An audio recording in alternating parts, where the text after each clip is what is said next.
ప్రతి ఫ్రైడే కూడా ఫ్రైడే కార్యక్రమాన్ని మనం జరుపుకుంటున్నాం. దానిలో భాగంగా డిజీజెస్ ఎలా అరికట్టాలి దాని గురించి తెలుసుకుంటాం. ఈరోజు హ్యాండ్ వాష్ టెక్నిక్స్ మనం డెమోన్స్ట్రేట్ చేసి మా ఎంఎల్హెచ్పి గారు అయినటువంటి సురేష్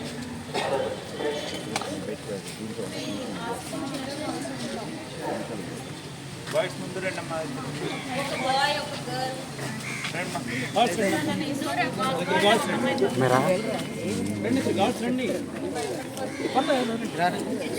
मैं भी बड़े मैं रंडा मैं हाँ बड़ी का पहले रहा मरा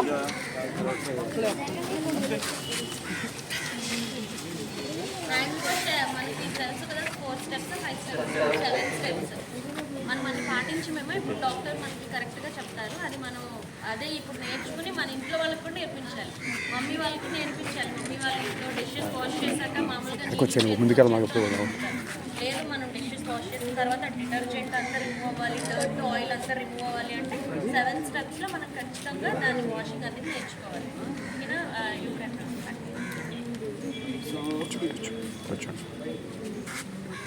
సో ఈ సీజన్ వచ్చేసి మనకి మాన్సూన్ సో మనకి ఎక్కువగా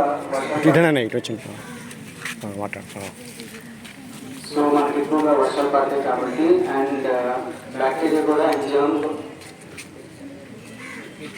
మీరు చెప్పండి. మనకి జర్మ్స్ కూడా ఎక్కడ చూసినా కానీ జర్మ్స్ ఉంటా ఉంటాయి. సో అక్కడ మనం టచ్ చేసినప్పుడు సో ఆటోమేటిక్గా మనకు తెలియకుండా మన హ్యాండ్కి మనకి జర్మ్ అనేది ముడుతుంది. మనం ఇక్కడే మనం చూడలేము. సో చూడలేము కాబట్టి మన బెస్ట్ టెక్నిక్ ఏంటి అంటే so hand washing is the best technique to remove the germ from your hands. So hand washing is the best technique to remove the germs or not to spread your germs to the other person, to discard your person or your family members or any others. So we school children and ప్రతి public కూడా hand washing అనేది కంపల్సరీగా నేర్చుకోవాలి, అవగాహన అనేది ఉండాలి. అందుకనే ఈ ప్రోగ్రామ్ కూడా పెట్టింది అన్నమాట. సో నేను ఇప్పుడు ఎందుకు చేసుకోవాలి, అసలు ఎంత టైంలో హ్యాండ్ వాషింగ్ అనేది చేయాలి అని చెప్పేసి చెప్తాను అన్నమాట. ఎందుకు చేయాలంటే నేను ఆల్రెడీ చెప్పాను, పక్కవాడికి పాస్ చేయకూడదు చేయాలి. సో అందుకనే మనకి హ్యాండ్ వాషింగ్ అనేది గుర్తుండాలి. అండ్ ఎప్పుడెప్పుడు చేయాలి hand washing hand washing technique. So ఇది ఎలా చెప్పాలంటే మీకు బాగా గుర్తుంచుకోవడానికి ఫేసెస్ అంటే FACES. So you can remember students అంటే చెప్పండి నాతో పాటు FACES. ఏంటంటే సార్ F అంటే food. So whenever you are touching the food, before touching the food and after touching the food మనం హ్యాండ్ వాష్ చేసుకోవాలి కంపల్సరీ. తర్వాత A means animals. సో చాలా మంది పెట్ లవర్స్ ఉంటారు, రైట్? సో పెట్ లవర్స్ ఉంటారు, animals ని touch చేసుకుంటారు. కొంతమంది గేదెలు పెట్టుకుంటారు అండ్ పేరెంట్స్ కూడా ఉంటారు. సో యానిమల్స్ టచ్ చేసినప్పుడు పెట్ డాగ్స్ ఉంటాయి కదా ఇంట్లో, వాటిని టచ్ చేసినప్పుడు కూడా we have to do hand washing. Okay, FAC. So care giving, C means care giving. So చాలా మంది యాంటీనేటల్ మదర్స్, పోస్ట్నేటల్ మదర్స్ ఉంటారు. యాంటీనేటల్ మదర్స్ అంటే గర్భంలో రాసిన మదర్స్ ఉంటారు, తర్వాత డెలివరీ అయిన మదర్స్ ఉంటారు. సో వాళ్ళు ఏం చేస్తారు, బాబుకి డైపర్ చేంజ్ చేయడం కానీ లేకపోతే బాబుకి ఫుడ్ ఇవ్వడం కానీ పాలు ఇవ్వడం కానీ చేస్తూ ఉంటారు. సో దట్ టైం మదర్ అనేవాళ్ళు కంపల్సరీగా హ్యాండ్ వాష్ టెక్నిక్ చేసుకోవాలి, సరేనా? And FACE, exposure to any body fluids. So exposure to any body fluids అంటే మనం టాయిలెట్కి వెళ్తాం. సో అప్పుడు మనం ఏమవుతాం, we're exposing to the body fluids.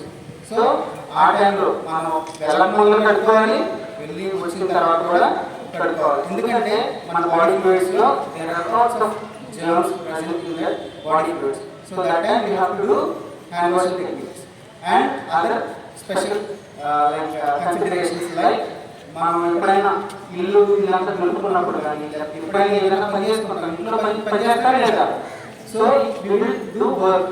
ఆ తర్వాత హ్యాండ్ వాషింగ్ టెక్నిక్స్ కంపల్సరీ నేర్చుకోవాలి.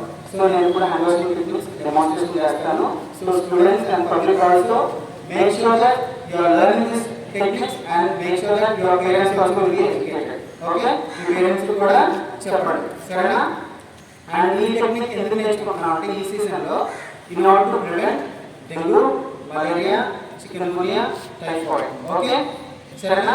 చెప్పండి నాతో పాటు, డెంగ్యూ, మలేరియా, టైఫాయిడ్. సరేనా? ఇవన్నీ గుర్తుంచుకొని మీరు హ్యాండ్ వాషింగ్ టెక్నిక్స్ అనేవి ప్రాక్టీస్ చేయండి. First hand washing technique. First hand washing. This is your The first step is palm to palm. అలా చూస్తున్నారా? palm to palm.